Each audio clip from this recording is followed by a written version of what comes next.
Qué gusto que continúe con nosotros. Oiga, el uso de tecnologías en los ámbitos laborales y en la vida personal, aunque no lo crea, o más bien yo sospecho que ya se lo supone, puede tener consecuencias importantes en nuestra salud. El término ahora acuñado es tecnoestrés. Básicamente, pues, un trastorno de ansiedad con problemas de sueño y dificultad de concentración. Vamos a platicar un poquitito más sobre este asunto y también sobre cómo desconectarnos para este fin. Me da mucho gusto darle la bienvenida a la doctora Erika Villavicencio Ayub, investigadora de la Facultad de Psicología de la UNAM. Doctora, muchas gracias por acompañarnos. Muy buenos días. A ver, cuéntanos, ¿qué significa este término? ¿Cómo va? Tecnoestrés, ¿no? Tecnoestrés. A ver. Pues gracias, Andrea. Es un término que tenemos que estar hablando de ello. Y como bien lo señala, es este estrés derivado del uso de las tecnologías. ¿A qué se debe esto? Pues la gran afectación que está teniendo en la salud mental, por el tiempo que pasamos utilizándola, por las diferentes acciones que dejamos de hacer, como dejar de dormir las horas necesarias, a veces alteramos nuestra alimentación, baja la producción en el trabajo o el desempeño escolar, entre otras cosas. Entonces, lo relevante es conocer esta nueva interacción que vamos a tener, de tal manera de sacarle el mejor provecho a la tecnología en la época actual, sin que tengamos daño en la salud o en las relaciones sociales. O sea, ya es un diagnóstico. Ya uno puede decir, tengo tecnoestrés. Así es. Correcto. Hay varios síntomas que podemos ya estar atentos de que padecemos tecnoestrés o tecnoansiedad, como también lo podemos identificar. Entre ellos, si bien puede ser a cualquier edad, no exclusivamente a las personas que están trabajando o estudiando a través de este estudio a distancia, sino cualquier persona que tenga contacto con un dispositivo.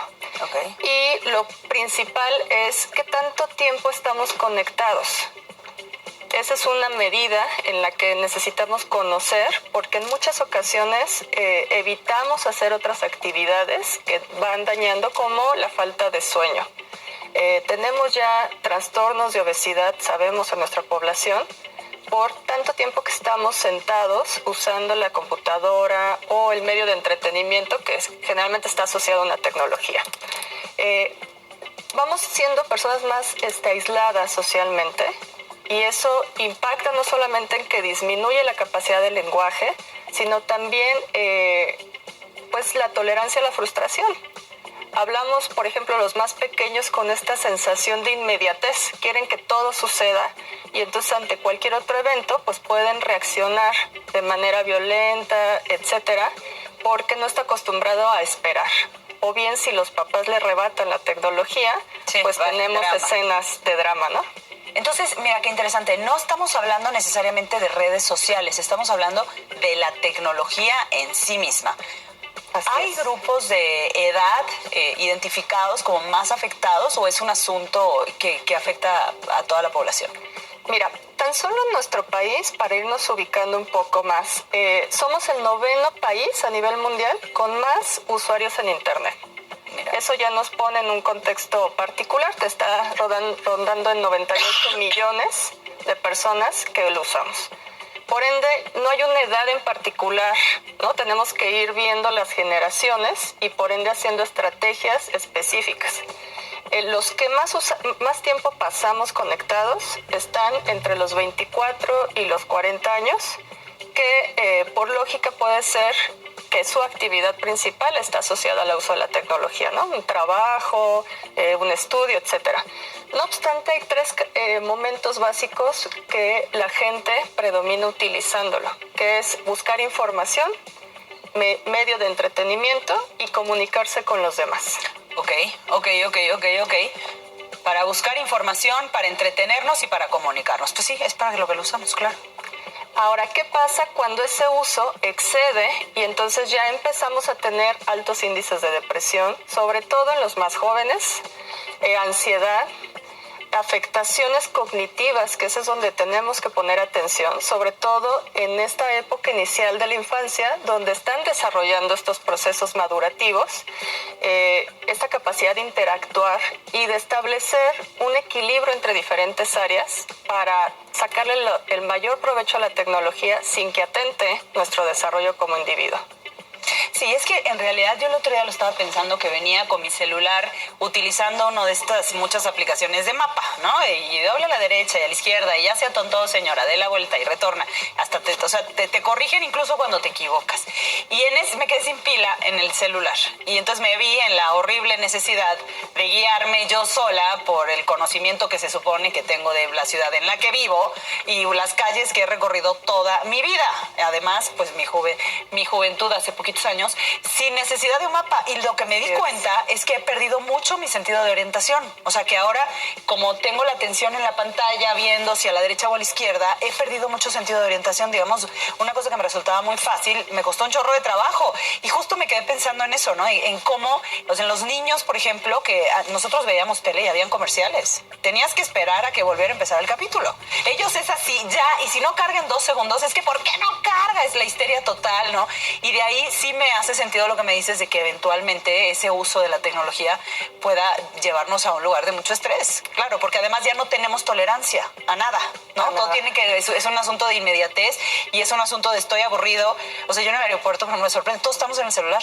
Todos, absolutamente todos estamos dándole ahí, puede haber un incendio, la ONU se entera, ¿no? Claro, tan solo recordemos, los que somos de nuestra generación, cuántos teléfonos de memoria conocíamos. Claro.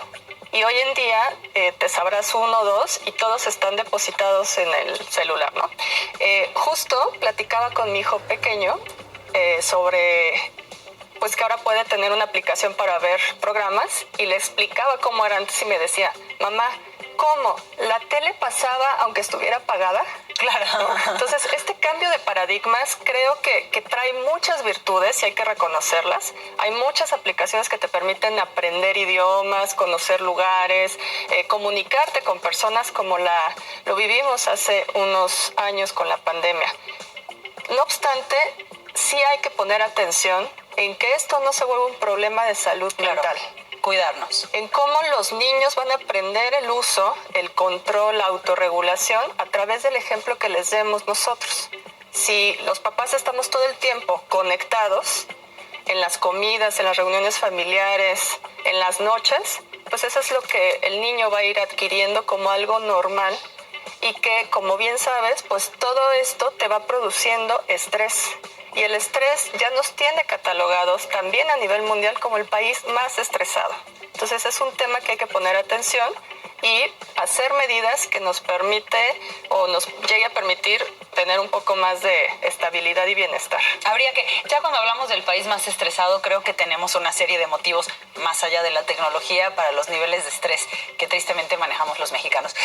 Pero se me ocurre, doctora, que en este tema de la tecnología, ¿qué sería? Una de las cosas principales, el límite, los límites a los demás y a nosotros mismos. Y digo los demás en el sentido de que también el jefe que manda el correo electrónico a las 10 de la noche de, oye, no te olvides de mañana temprano, ¿no? O sea, como el límite al otro y a uno mismo, o ¿cuál es la mejor manera de protegernos? Creo que con la palabra clave es desconexión. Correcto. Sí, tener una agenda del día destinada a la interacción. No obstante, ¿qué otras cosas tengo que hacer para mantener una vida balanceada? Ejercicio alejado de las tecnologías, entretenimiento, contacto físicos, claro, presencial con los demás, para que esos momentos también dejemos que el cerebro deje de percibir a su vez estos estímulos que nos tiene todo el tiempo en alerta, ¿no? Y podemos detectarlo porque cuando llega la noche y queremos descansar, pues nuestro cerebro está estimulado y nos va impactando con insomnio u otras formas que no nos deja reponernos. Entonces, sí los límites, sí condicionar el uso del celular para medidas de entretenimiento o demás actividades, no precisamente de una labor, a través de, por ejemplo, los niños, ya terminé de hacer mi tarea, ya hice mis deberes, entonces, ¿cuánto tiempo controlado y hacia qué accesos también controlados? Porque también ahí hay todo un tema que platicar. puedo usarlo y de tal manera que sea una parte de mi vida, pero no exclusivamente en donde invierto más del tiempo necesario.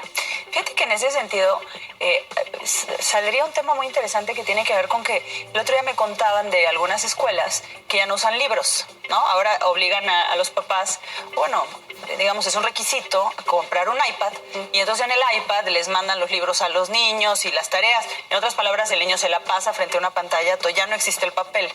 Y justo yo, ahora que hablamos de esto, uno pensaría nada más, oye, la nostalgia del papel, ¿no? O sea, mi papá decía, lo que huele el libro. Bueno, no, pero sí, digamos, cargar tu libro y tenerlo. Pero no sé hasta dónde se ha analizado cómo afecta el proceso mental de los niños en lugar de utilizar libros, al menos uno, utilizar siempre tecnología, incluso ya para estudiar desde tan pequeños, ¿no? Sí hay afectaciones. Encontramos que disminuye la capacidad de atención con el exceso de uso de estos dispositivos, alteraciones de memoria. También va afectando el lenguaje, dado que muchos optan por usar pues imágenes, emoticons para sustituir. Claro, y si nos vamos un poco más a la etapa de juventud adulta, pues la persona es incapaz a veces de tener una conversación cara a cara, ¿no? Le hace falta todos estos aditamentos. Ahora bien, también trae la parte positiva y hay un desarrollo neurológico, el tener esta capacidad de interacción de tecnología, de dispositivos, los videojuegos también. Volvemos al punto, el problema está en el límite y el exceso de uso, de que solo estemos conectados con estos dispositivos y dejemos otro tipo de actividad. Evidentemente, si ya tengo a mi hijo en una metodología que hay una interacción constante, pues que tenga unos minutos, un tiempo cosa, ¿no? De lectura con un libro físico, que conozca todo esto, que tenga actividades deportivas, que tenga este contacto social con sus pares, de tal manera que logremos un equilibrio yo diría virtuoso. Muy bien, pues te agradezco muchísimo tu tiempo, gracias por acompañarnos esta mañana, que estés bien. Gracias a ustedes.